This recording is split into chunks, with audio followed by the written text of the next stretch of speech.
We've had the opportunity to connect with people across the country today who come from different vocations, industries, and skill sets.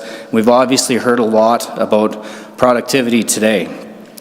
What I found so valuable about what we heard are the different perspectives about this national problem and how we should address it.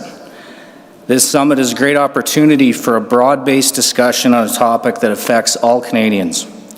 And before we leave today, I'd like to speak a bit about what we're seeing as a government, why we see this kind of larger discussion about productivity as key to finding solutions, and what we're hoping to get out of today and future discussions that will follow, because we don't view this summit as an isolated event.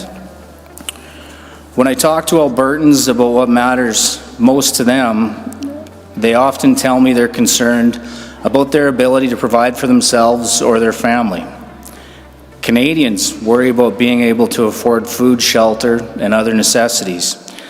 They worry about opportunities for their children and grandchildren.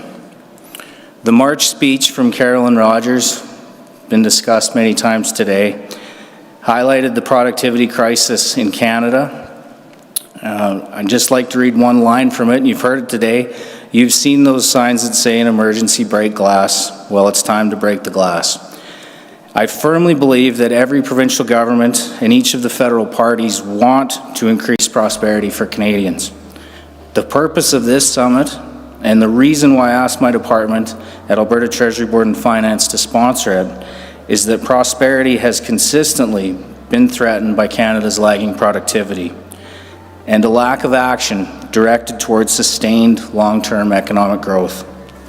As we heard today, we know that Canadian productivity has fallen behind competitor nations in recent decades, and that trend is worsening.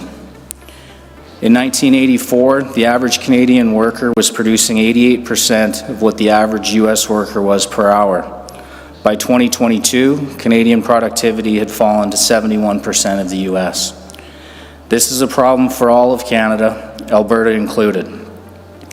This is not an issue that one level of government or one particular government can solve, but rather one that, like so many of the largest challenges facing Canadians, will require action from all sectors.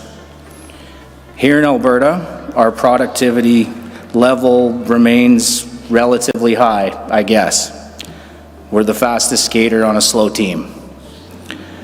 But growth has slowed significantly since 2014, in tandem with challenges like lower energy prices, limited ways to get our products to market, regulatory hurdles, policy uncertainty, and the introduction of various federal policies that unfairly target the energy sector and are holding back business investment in our province. We've seen some lessening of these challenges recently with the startup of the Trans Mountain expansion, but it will not resolve the problem, and many of the other contributors to our slowing productivity remain. When we announced this summit back in July, I spoke about how increasing productivity will solve many problems. And then after Dr. Trevor Toome with the School of Public Policy, whom you've heard from today, went up and explained it better. So I hope you all listened to what he said. But increasing productivity